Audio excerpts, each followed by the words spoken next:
Today we're discussing the New York Jets versus Atlanta Falcons and what we can expect on Monday night.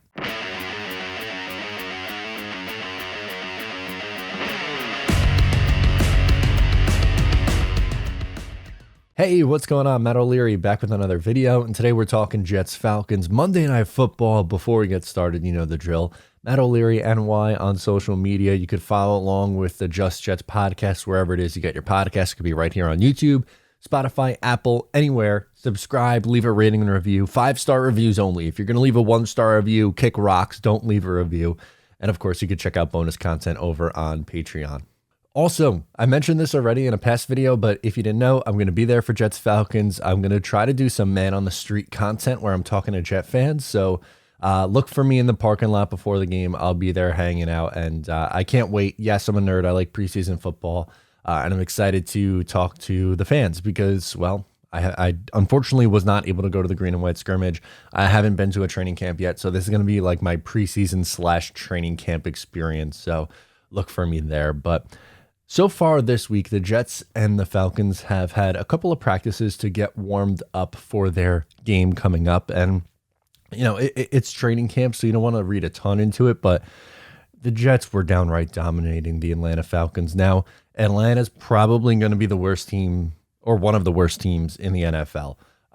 So the Jets should, on paper, dominate the Atlanta Falcons. That's a good thing that they are doing that. And yes, once again, it's training camp, so take everything with a grain of salt. But ultimately, the Jets' offense dominating the Falcons' defense is a great sign. That's what it should be. Like, you should be able to beat inferior teams and kick them around. And that's exactly what the Jets did earlier this week. That's a once again, great sign. Love to see that for the New York Jets. You had Elijah Moore showing out. That juke was just unbelievable. Garrett Wilson makes a circus catch. Breece Hall's running all over the place. At 37-year-old Joe Flacco's throwing the ball all over the yard. And defensively, you know, look, the defensive line at times looked good. Sauce Gardner got a couple of picks. That's something you absolutely love to see there. So the Jets dominating at practice doesn't translate to the game. Now, first thing we have to talk about when talking about this Jets-Falcons game, and no, we're not going to get into like score prediction or if I think the Jets are going to win, because the win-loss doesn't really matter. At the end of the day, that's going to come during the regular season. But Robert Saleh has said that he's a little bit undecided about playing the starters. And I get that. It's not necessarily an easy thing for him to make that decision. There's pros and cons for both. We'll start with the pros. You could use this game as a ramp up. That's what a lot of teams have done. They've played their starters for maybe like a half, something like that.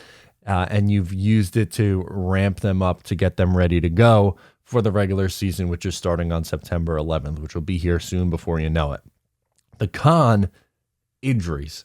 The Jets have suffered a ton of injuries already. Not really a ton, but 2 big injuries, losing Mekhi Becton for the season and losing Zach Wilson. And look, you guys know the drill.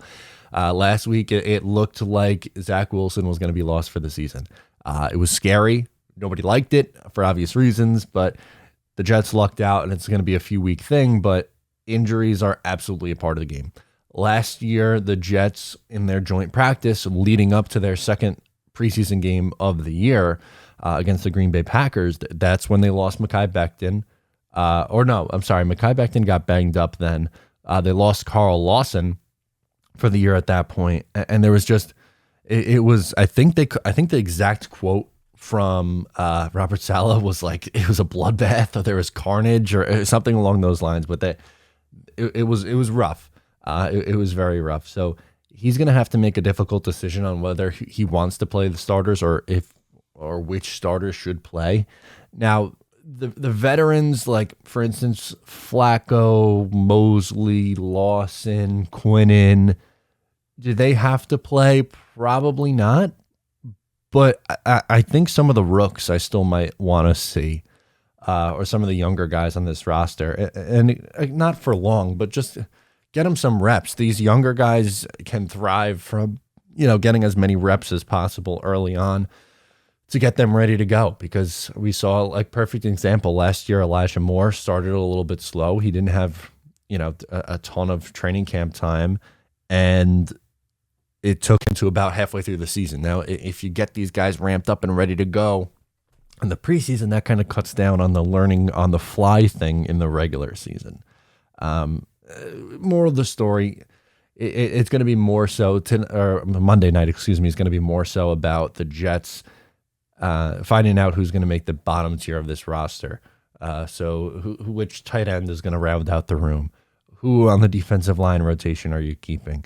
All different things like that. So that's something that I'll be keeping a close eye on. And also, if you're interested, so we have some line movement for this game, courtesy of BUSR. Make sure to subscribe or sign up, at busr.com/Matt,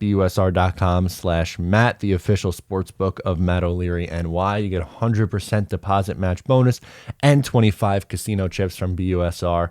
They accept all different kinds of payments. You could use crypto, you could use US dollars, whatever you want to sign up. You could absolutely do just that. So I have the link right now on the screen. But the Jets moved up from, they were +2 earlier in the week, and now just +0.5 point, which the fact that they're still underdogs in this game is a little bit bizarre. And there's +113 on the money line. If you think the Jets can win the game, you might as well just take them on the money line. The only reason to take them against the spread is if you think there's going to be a tie, because the plus 0.5 point, it's essentially a pick. This game's pretty much a pick 'em. And you're getting the Jets at +113 on the money line. So if you do have to make a bet on this game, I get it.